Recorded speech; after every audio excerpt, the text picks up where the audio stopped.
विपरीत परिस्थितियां जब जब वार करेंगी, वो बस तेरी हार का इंतजार करेंगी।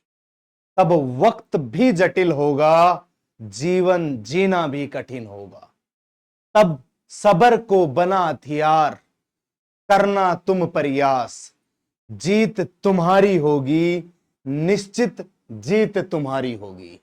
नमस्कार दोस्तों, मैं नवीन यादव स्वागत करता हूं आपका अपने YouTube channel Vasudev IAS concept पर।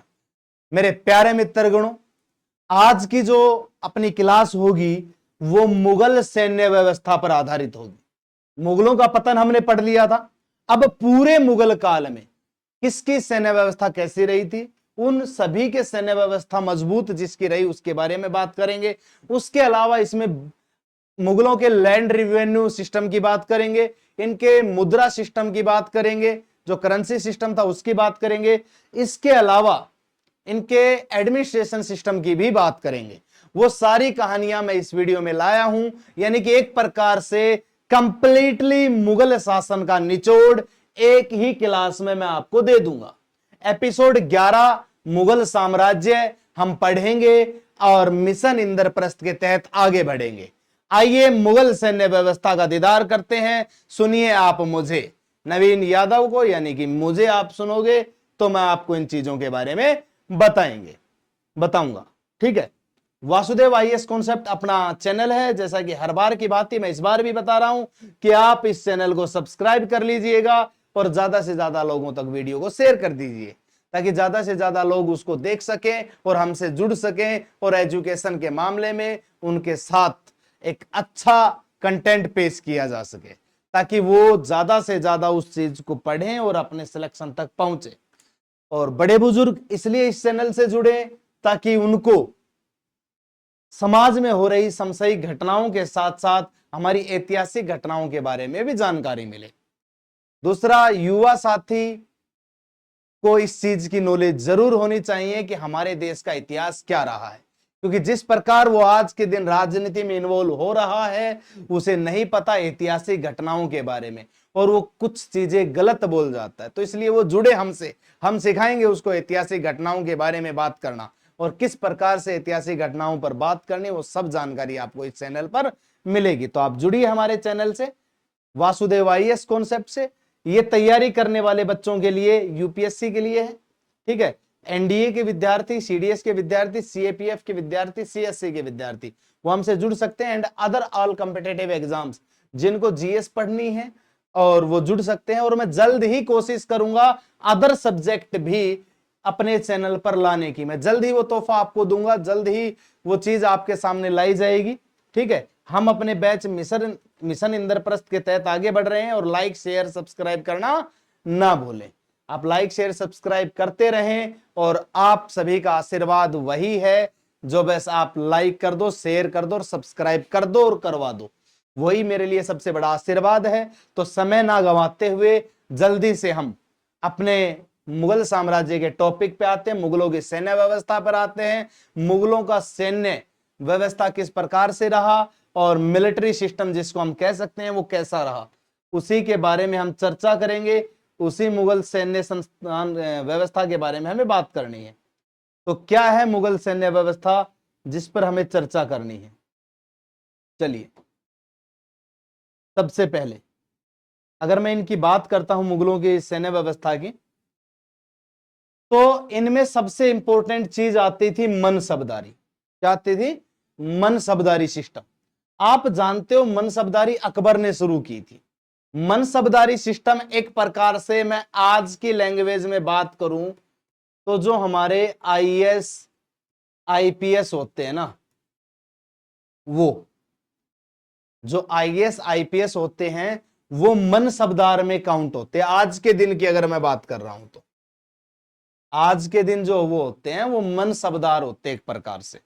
यानी कि मनसबदारी व्यवस्था एक ऐसी व्यवस्था है जो किसी व्यक्ति के स्थान, उसकी डेजिग्नेशन जो उसकी पोस्ट है उसको दर्शाती है, वो मनसबदारी होती है। ठीक, सबसे पहले मनसबदारी व्यवस्था मध्य एशिया में मंगोलों ने शुरू की थी। किसने शुरू की थी? मंगोलों ने। और मंगोलों से भारत में शुरू हुई। अब मंगोलों के ही वंशज हुआ करते थे मुगल, मुगलों ने शुरू की थी। कब भारत में मुगलों ने शुरू की? तो 1575 में अकबर ने इस व्यवस्था की शुरुआत की थी। किसने की थी? मुगल शासक अकबर ने इस व्यवस्था की शुरुआत की थी। ठीक। और इसमें जो गवर्नमेंट जॉब वाले बंदे थे ना भाई, वो राजा की तरफ से सेवा कर रहे थे तो वो सरकारी नौकरी हो गई। जो सरकारी नौकर थे उनके 3 वर्ग हुआ करते थे। सैनिक अधिकारी जो होता था, लेखा अधिकारी और बुद्धिजीवी वर्ग। एक तो होता था दिमागदार, एडवाइजर था। दूसरा होता था लेखा अधिकारी यानी कि ट्रेजरी, कोषालय में काम करने वाला। और तीसरा होता था सैनिक अधिकारी यानी कि सेना का अधिकारी होता था, ऑफिसर होता था। वो 3 होते थे। इन तीनों को मिला दिया अकबर ने, और इन तीनों को मिलाकर के अकबर ने उसको क्या नाम दे दिया? मनसबदार। कि भाई इन तीनों के ऊपर एक व्यक्ति होगा mansabdar. For example IAS, IAS पूरे जिले का होता है, डिस्ट्रिक्ट कलेक्टर। उसके अंदर आईपीएस भी काम करेगा, उसके अंदर जितने भी जिले में विभाग होंगे सब उसके अंडर काम करेंगे, इसीलिए उसको आईएएस बोला जाता है। वो सर्वोच्च अधिकारी होता है। सर्वोच्च अधिकारी सेक्रेटरी होता है आईएएस में, लेकिन उसकी भी हम बात करेंगे, वो बहुत अलग लेवल की चीज होती है। ठीक है। अकबर ने इन तीनों को मिला दिया और क्या बना दी? मनसबदारी। अब मनसबदारी में क्या होता है तो देखिएगा, ये जो मनसबदारी व्यवस्था है, इस व्यवस्था में 2 मेन बिंदु होते हैं, 2 मुख्य सिद्धांत होते हैं, 2 मेन पॉइंट होते हैं। वो क्या होते हैं 2 मेन पॉइंट? तो देखिए, पहला, सभी मनसबदार व्यक्तिगत रूप से सम्राट के अधीन होंगे। जितने भी मनसबदार होंगे ना वो राजा के अंडर काम करेंगे। प्रत्येक मनसबदार को 2 पद दिए जाते थे। हर एक के पास कितनी पोस्ट होती थी? 2 होती थी। पहली पोस्ट थी जात पद। जात पद का मतलब किसी जाति से नहीं होगा, देखना। मनसबदार का व्यक्तिगत दर्जा था जो उसकी वरिष्ठता का सूचक था। जात पद से ही उसका वेतन निर्धारित होता था। यह पद का नाम था जात पद। उस जात पद के आधार पर, वो पद कितना बड़ा है उस पद के आधार पर उसको सैलरी मिलती थी। ठीक। सवार पद, इससे एक मनसबदार को कितने घोड़े तथा घुड़सवार रखना है यह निर्धारित होता था। सवार पद एक ऐसा पद, एक ऐसी पोस्ट होती थी जिसमें मनसबदार के पास कितने घोड़े होंगे या कितने घुड़सवार वो रखेगा, ये वो निर्धारित होता था। उसके बाद आगे क्या होता है, इस व्यवस्था में कुछ चेंजमेंट किए गए थे। इस व्यवस्था में किसने क्या चेंजमेंट किए थे वो भी हम बात करते हैं। तो इसका बेटा आता है जहांगीर। इसका एक बेटा होता है जहांगीर, जो क्या करता है, दुआसपा और सिंह अस्पा, दुआसपा और सिंह अस्पा की व्यवस्था शुरू करता है। दुआसपा का तात्पर्य है एक सवार के पास 2 घोड़े। दुअस्पा, अस्पा का मतलब घोड़ा, दुअस्पा मतलब एक सवार के पास 2 घोड़े होंगे। तीसरा सिंह अस्पा, एक सवार के पास 3 घोड़े होंगे।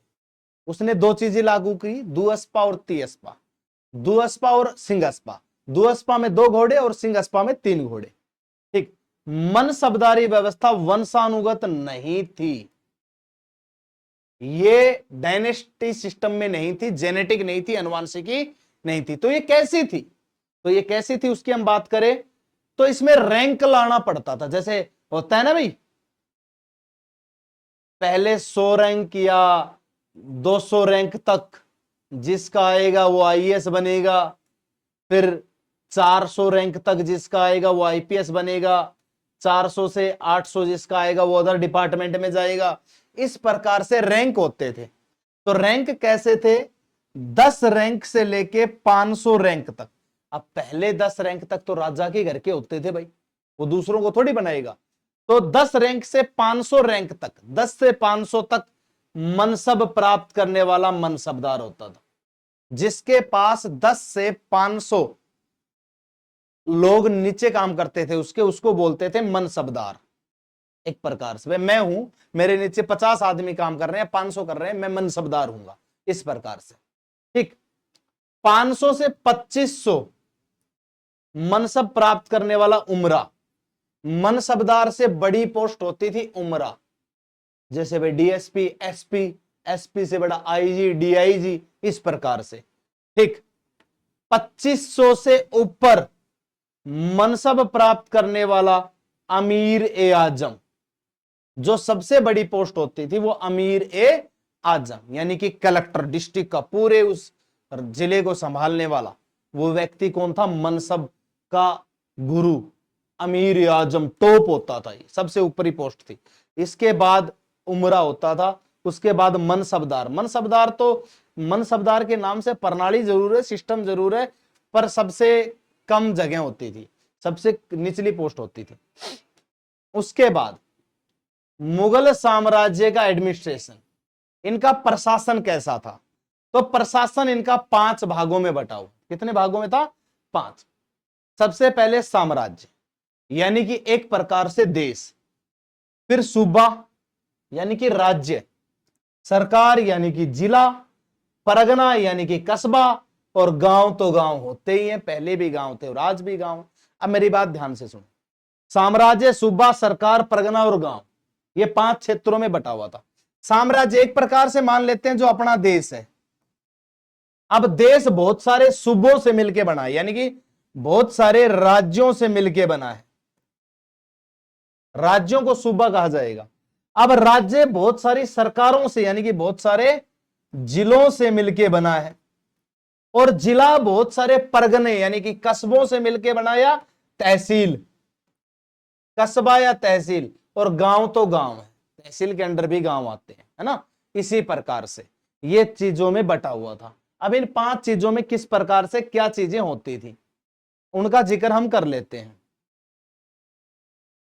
सबसे पहला जिक्र सेंट्रल एडमिनिस्ट्रेशन, केंद्रीय प्रशासन। क्या होता था? केंद्रीय प्रशासन में सर्वप्रथम व्यक्ति सम्राट होता था। सेंट्रल में सबसे पहले क्या होता था? राजा होता था। जैसे सेंटर में सबसे पहले हमारे पीएम होते हैं, उसी प्रकार राज्य की समस्त सैनिक असैनिक शक्तियां सम्राट में निहित थी। जिस प्रकार हमारे देश के सभी राज्यों की शक्तियां एक राष्ट्र में निहित हैं, उसी प्रकार भारत बना है। ठीक वैसे ही सभी समस्त राज्य की समस्त शक्तियां सम्राट में होती थी, राजा के पास होती थी। सम्राट के पदाधिकारी किस प्रकार से होते थे? सम्राट के पदाधिकारी तो सबसे पहले होता था प्रधानमंत्री, जिसे वजीर कहा जाता था, वजीर आजम, प्रधानमंत्री। ठीक, शाही दीवान, फाइनेंस मिनिस्टर, क्या होता था? वित्त मंत्री। मीर बख्शी, सैन्य विभाग का अध्यक्ष, एक प्रकार से डिफेंस मिनिस्टर होता था। ठीक है, ये पद इसके पास था। अब इसके अलावा और भी पोस्ट किसी को दी गई थी, इसके अलावा और भी पोस्ट थी जो किसी को दी गई थी। सदर उस सुदूर, सदर उस सुदूर धार्मिक मामलों का मिनिस्टर होता था, यह धार्मिक मामले देखता था। कली उल कुजात, कली उल कुजात ये जुडिशरी मिनिस्टर होता था, न्याय विभाग देखता था।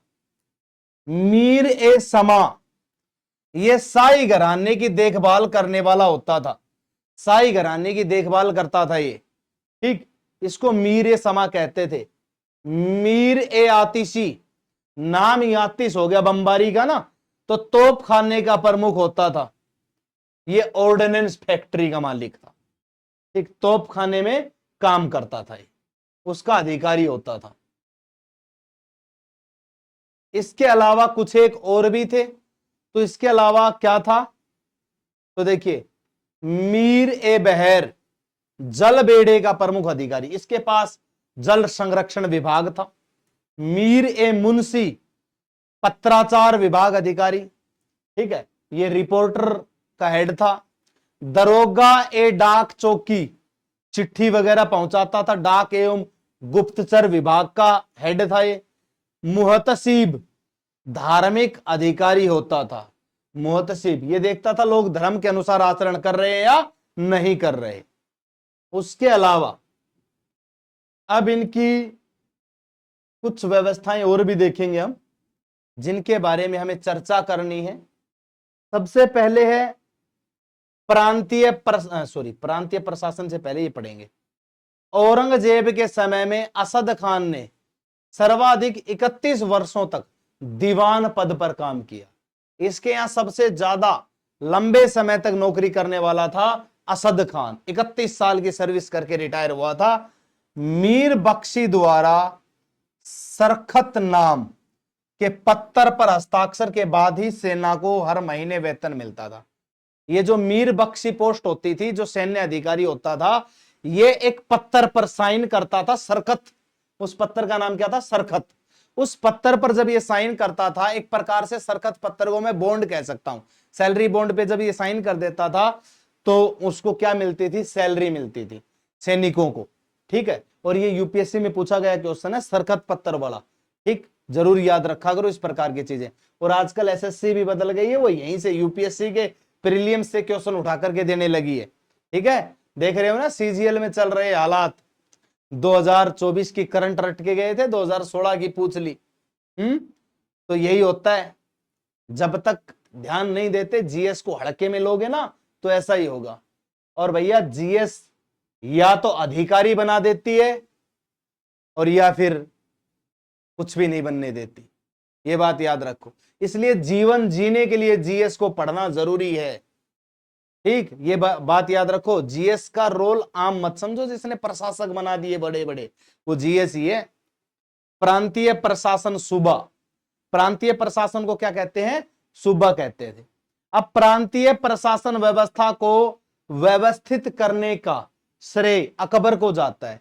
ये जो सूबा प्रणाली शुरू की थी ना, सूबे बनाए थे, वो किसने बनाए थे? अकबर ने बनाए थे, ठीक। अकबर नहीं होता तो ये सूबा व्यवस्था लागू नहीं करते कोई। प्रांतीय प्रशासन केंद्रीय प्रशासन का प्रतिरूप था। जो सेंट्रल एडमिनिस्ट्रेशन था, उसी का एक एडमिनिस्ट्रेशन प्रोविंस एडमिनिस्ट्रेशन होता था, प्रांतीय व्यवस्था होती थी, राज्य, यानी कि जो केंद्र में चलता था उसी के जैसा राज्य में चलता था। तो अगर मैं बात करता हूं प्रांतीय पदाधिकारी, यानी कि प्रोविंशियली ऑफिशियल, प्रोविंशियली ऑफिशियल्स क्या होते थे? तो सूबेदार एक होता था, सूबेदार। सूबेदार यह सम्राट के प्रतिनिधि के रूप में काम करता था। जैसे मुख्यमंत्री होता है, वो प्रधानमंत्री के रिप्रेजेंटेटिव के तौर पे ही होता है एक प्रकार से, क्योंकि वो राज्य का होता है, वो देश का होता है। तो उसी प्रकार से सूबेदार राज्य का होता था, सम्राट साम्राज्य का होता था। इसका मुख्य कार्य कानून व्यवस्था बनाए रखना था। इसे सैनिक एवं न्यायिक अधिकार प्राप्त थे। सूबेदार को सैनिक और न्यायिक अधिकार प्राप्त थे, जो न्याय व्यवस्था को बनाए रखने का काम करता था, कानून व्यवस्था को। दीवान, यह प्रांत का वित्त मंत्री होता था। यह अपने कार्य के लिए केंद्र के प्रति उत्तरदायी होता था। यह प्रोविंस का फाइनेंस मिनिस्टर होता था, जो सेंटर को जवाबदेह होता था, सेंटर को जवाब देता था ये, ठीक है। फिर डिस्ट्रिक्ट प्रशासन की बात करें, सरकार की डिस्ट्रिक्ट प्रशासन, इसमें जिले के पदाधिकारी हम पढ़ेंगे। जिले के पदाधिकारी की अगर मैं बात करता हूं तो एक होता था फौजदार। फौजदार यह जिले का प्रमुख अधिकारी था। यह सैनिक अधिकारी होता था, जिले में कानून व्यवस्था बनाए रखना इसका मुख्य काम।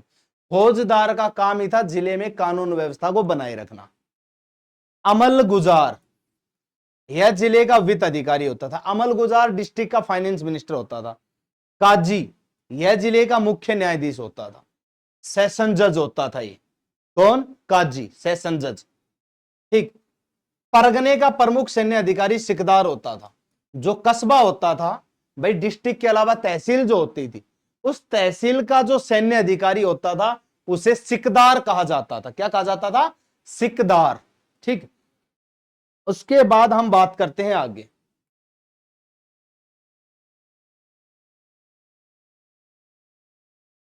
चलिए आगे की हम बात करते हैं गांव का प्रशासन।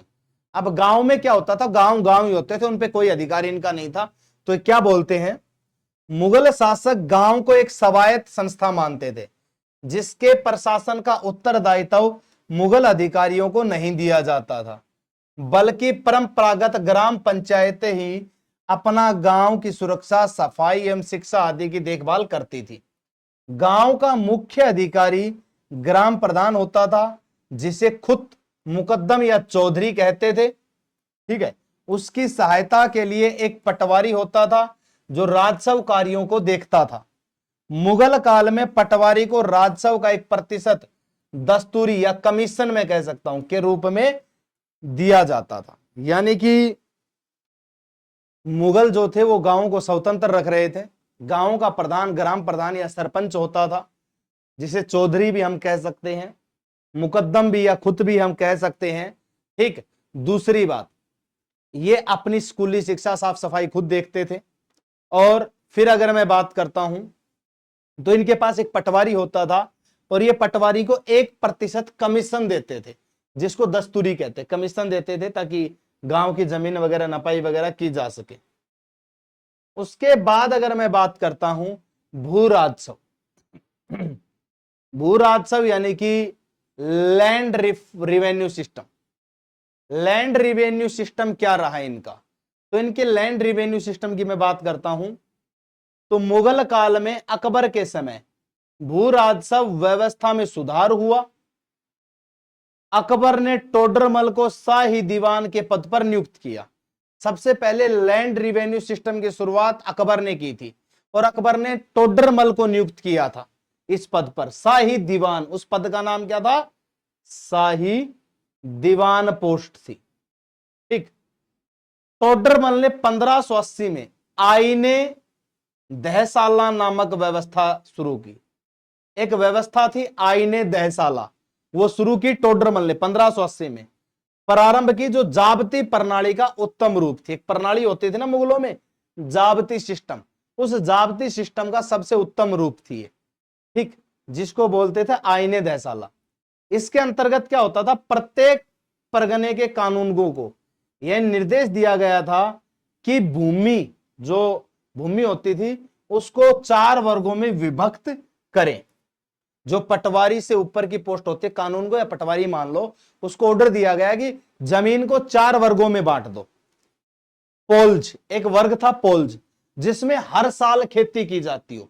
जो हम भूमि यूज कर रहे हैं ना वो पोल्ज है भाई। बाजरा बो दिया, गेहूं बो दिया, फिर बाजरा बो दिया, फिर गेहूं बो दिया, ये रेगुलर बो रहे हैं, इसको पोल्ज बोलते हैं। परती, जिसमें 1 वर्ष छोड़कर 1 वर्ष खेती की जाए।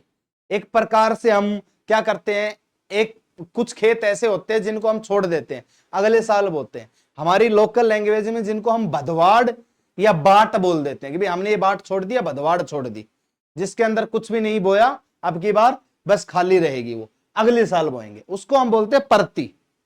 चाचर, जिसमें 3 या 4 वर्ष में खेती हो।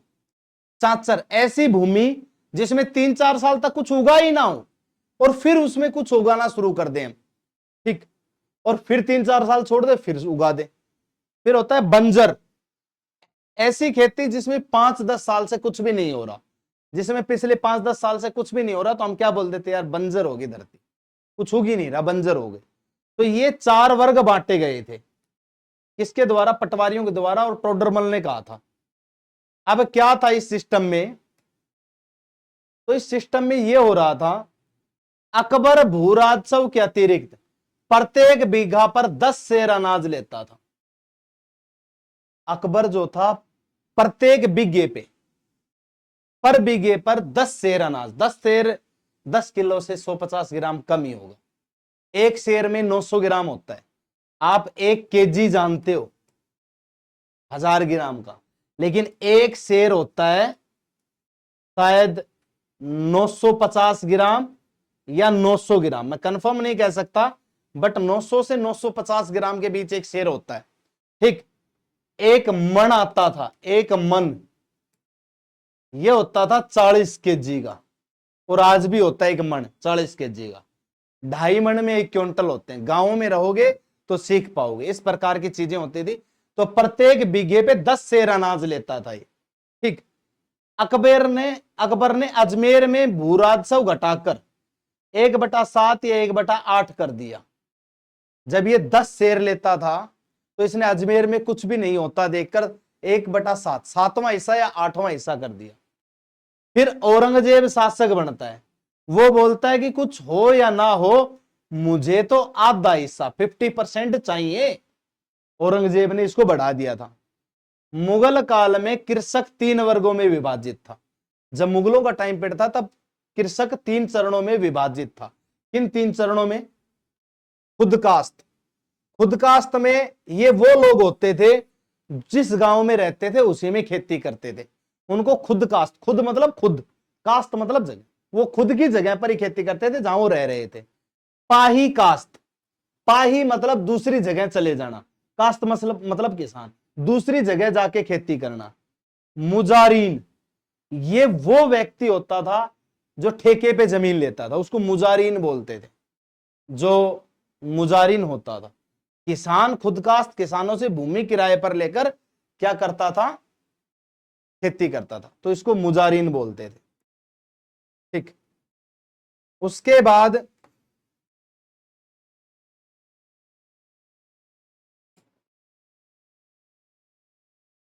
साहित्य, लिटरेचर, इनके टाइम पे लिटरेचर भी बहुत प्रसिद्ध था, तो इन्होंने कुछ चीजों का अनुवाद करवाया था। वैसे तो भैया इनकी भी आत्मकथाएं लिखी गई थी, हुमायूं नामा गुलबदन बेगम ने, बाबर नामा खुद बाबर ने, तुजुके जहांगीर ने, मोतबिंद खान ने पूरा किया था। तो इस प्रकार से इनकी किताबें, अकबरनामा अबुल फजल ने लिखी, तो इनकी भी किताबें थी। लेकिन इनके टाइम पे कुछ चीजों का अनुवाद करवाया गया था, जैसे कि अकबर ने एक अनुवाद विभाग स्थापित किया और फैजी को इसका अध्यक्ष नियुक्त किया। इसका एक नवरत्न था फैजी, उसे इसका हेड बना दिया। उसके बाद क्या हुआ? रामायण का फारसी भाषा में अनुवाद करवाया, और किसके द्वारा करवाया? तो बंदायूनी।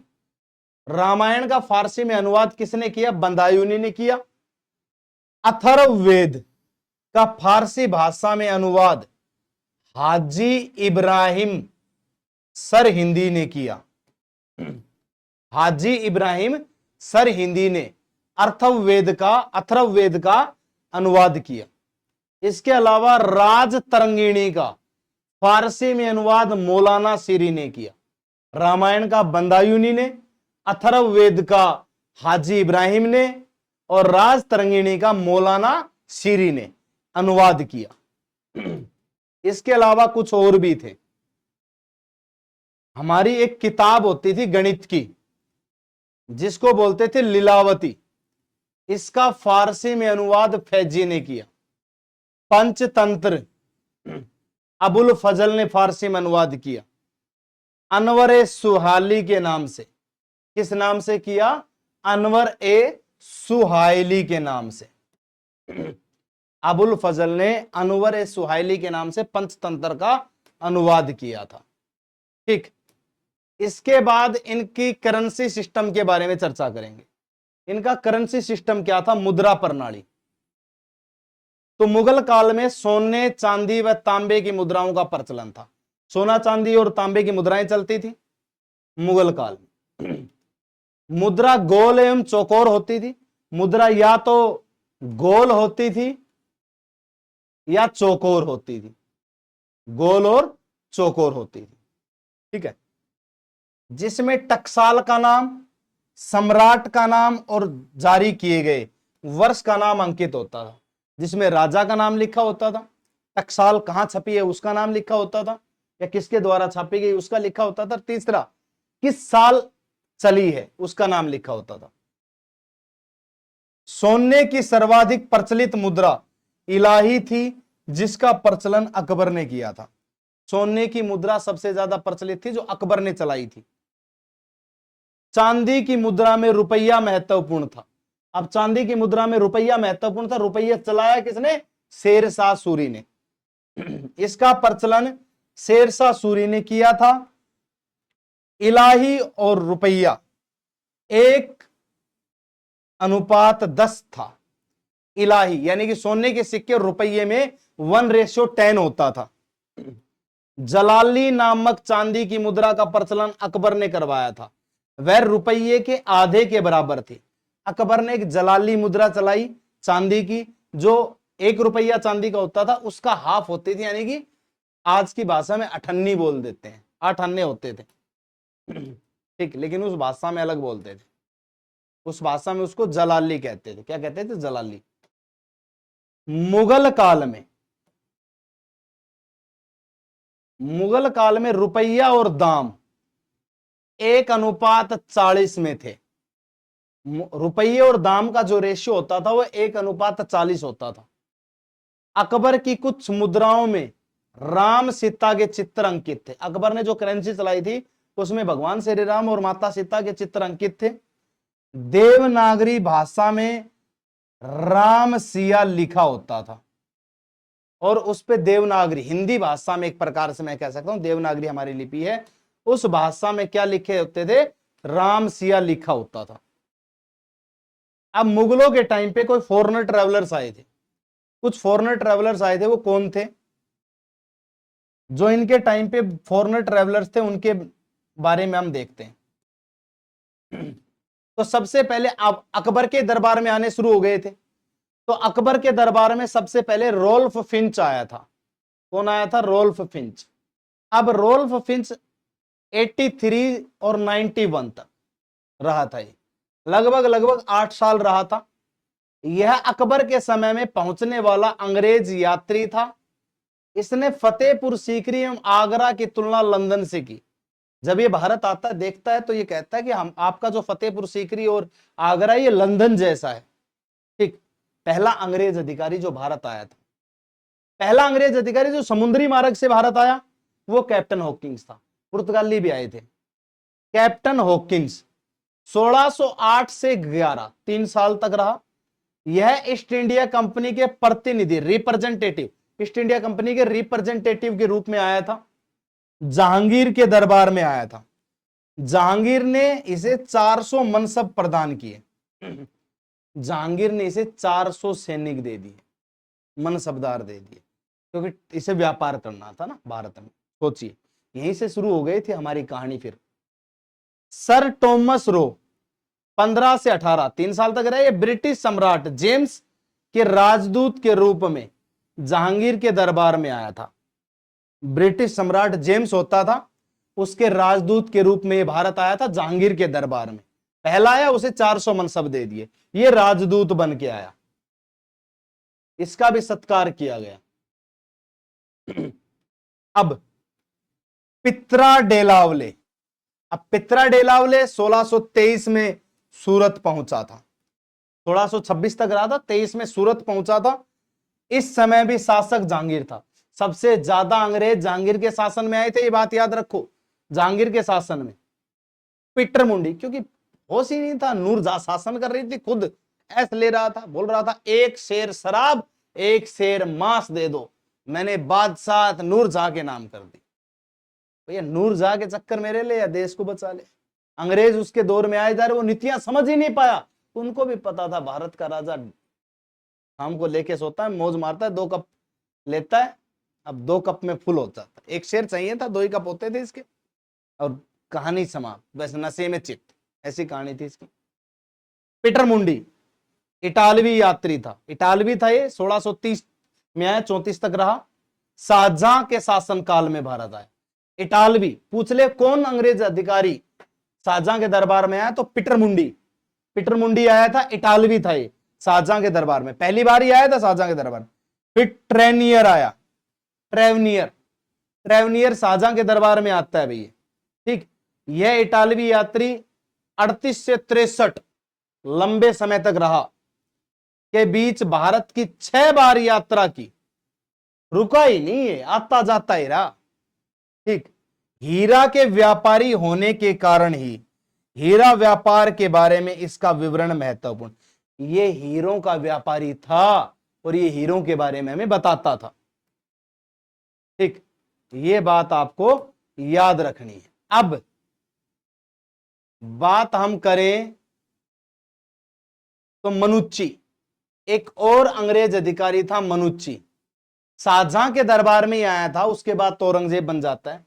यह इटालवी यात्री था, यहां आकर शाहजहां के अंतर्गत दारा सिकों की सेना में तोपची की नौकरी करी।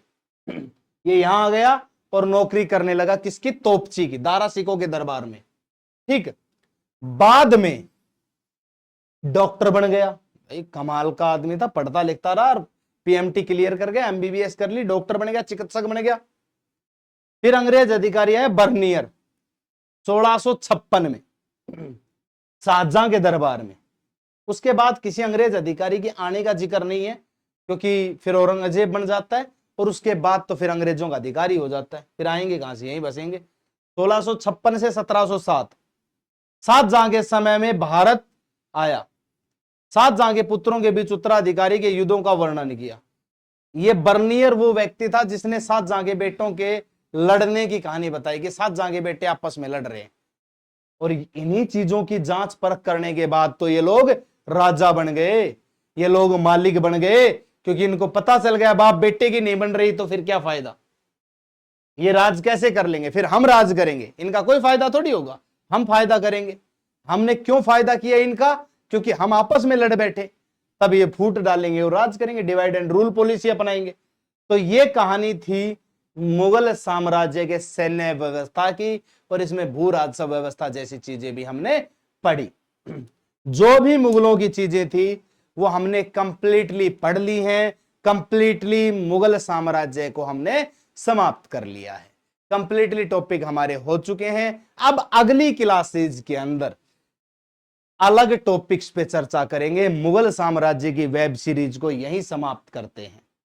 इसके बाद कुछ छोटे छोटे नाटक लेके आएंगे, जैसे विजयनगर साम्राज्य है, और उसके बाद एक और वेब सीरीज की शुरुआत करेंगे जो 2-3 एपिसोड में खत्म करने की कोशिश करेंगे, मराठा साम्राज्य।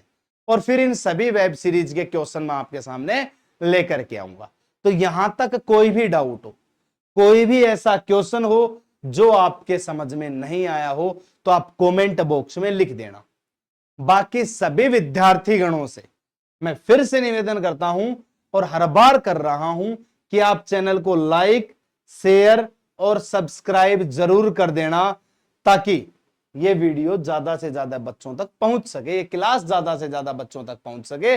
और ये जो क्लास है ये आपके एग्जाम्स के लिए मोस्ट इंपॉर्टेंट रहती है। तो सभी मित्रगणों क्लास को ज्यादा से ज्यादा देखा करो और समझने का प्रयास किया करो, रटने की कोशिश ना करें, समझने की कोशिश करें। जितना समझोगे उतना ही कामयाब होगे। तो समझने का प्रयत्न करें, समझदारी के साथ आगे बढ़ें, और पढ़ना है क्यों, क्योंकि मैं बताता हूं सीखना है। सीखना क्यों है, समझना है, और समझना क्यों है, क्योंकि उन्नति करनी है। इसीलिए आप लोग क्लास को अटेंड जरूर किया करें और देखा करें, ठीक है। जो भी डाउट्स हैं वो मैं क्लियर करता चलूंगा, और बताया करें यार वीडियो सही आती है या नहीं आती है, क्लास अच्छी होती है या नहीं होती है, कोई कमी है तो हम उनको सुधारने का प्रयास करेंगे। बताया करो, क्योंकि कमियां नहीं बताओगे तो फिर सुधारी नहीं जा सकेंगी, और सुधारी नहीं जाएंगी तो कोई फायदा ही नहीं है फिर वो, ठीक है। तो सभी चैनल को लाइक, शेयर, सब्सक्राइब जरूर करना, और कमेंट करके जरूर बताया करें क्लास के बारे में। तो आज के लिए इतना ही रहेगा। जय हिंद, जय भारत, थैंक यू।